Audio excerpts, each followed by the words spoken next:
A good day of practice today.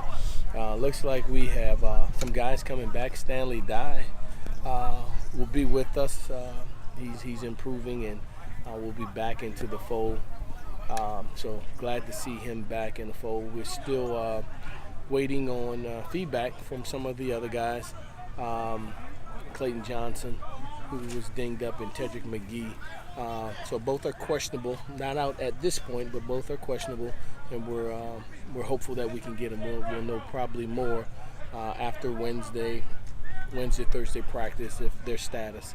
But all in all, a very productive day. You know, our team recognizes this, that there's one team that doesn't have two losses in conference play that sits atop, and that team is UAB. And we get an opportunity to go to their arena and play that team, a very quality football team. Our preparation is one that's been diligent. We recognize that we're probably the only ones think that we have a shot, but we do believe that we have a shot. And we've practiced that way in the last week and a half in preparing for this opponent. So I feel good about the direction our team is going in. I think we're healthy. I think we're fresh and eager to play.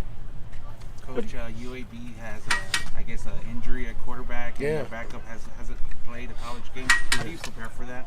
Yeah, you know, they're so reliant on their run game, and they're so dominant up front with their offensive line. Their quarterback, even when healthy, he is a very good quarterback, and he manages the game. But they don't ask him to win the game. I think they have a good football team, a good offensive unit.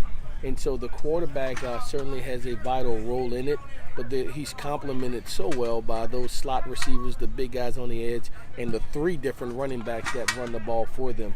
And so I don't think it'll change much in what they do as well. This guy's he's run the ball, so they may have some more designed run for him if he is. But our preparation remains the same, and if you're not able to stop their run game, it'll be a long night. Is this the best defensive team that you think you'll see this year? You know, we face some talented teams. I guess statistically, with the shutouts they've had, you would get that impression, and I do think they're as good as anyone we've played. But I think week in and week out, we've faced some quality defenses, and this one certainly is up there with the upper echelon defenses we've seen. Who are their best players, Coach?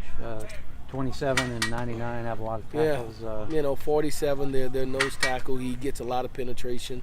The two big guys, they're 6'7", 6'8", 6'6", outside on the edge, long guys that create a lot of havoc for you. The two backers are great run supporters more than anything. Their safeties are great run supporters. They're all 6'1", 6'2" safeties. So I think as a unit, they're a pretty solid defense as well. Coach, Josiah's a Butkus semifinalist was announced yesterday. What was your reaction to that news? Excited for him. Very deserving. He epitomizes all the things that we look for in hard work and high character and production. He leads by example, whether it's community service, whether it's what he does on the football field, playing relentlessly. Certainly deserving of that honor to be nominated with the top other 9, including himself, 10 linebackers in the nation. I think he is one of the better linebackers in the country, not just statistically, but just the style of play and the things that you look for in our sport. Coach, what do you think about that list of players on that semifinalist? I mean, that's an impressive list of players. To have one of your players on that list. Yeah, you know, it's funny because you look down and Devin White and Dylan Moses, all those guys. I recruited Dylan Moses actually, you know, at that time as an 8th grader, was committed to us way back when, and so have a close relationship with a lot of those guys. And Josiah is very comparable to both he and Devin, as big in stature as both of those guys, and as productive. So it's a tremendous honor for him to be included in that crew of guys who will be Sunday players, and I think Josiah has an opportunity as well. Is your offense ready to just have that bust-out game? Boy, I sure hope so. We've been waiting 8+ games, and I think the way that we have practiced, this could be the week. The preparation is there. We've been very productive. We've given every exotic look that you could imagine that there are no element of surprises and things that are built in to protect us, so there aren't negative plays, and we're positively moving the ball down the field. So I'm hopeful. Yeah, I think our preparation, our game plan gives us an opportunity to have our best game offensively this year. Wasn't it just a couple of years ago that UAB kind of shut down their program?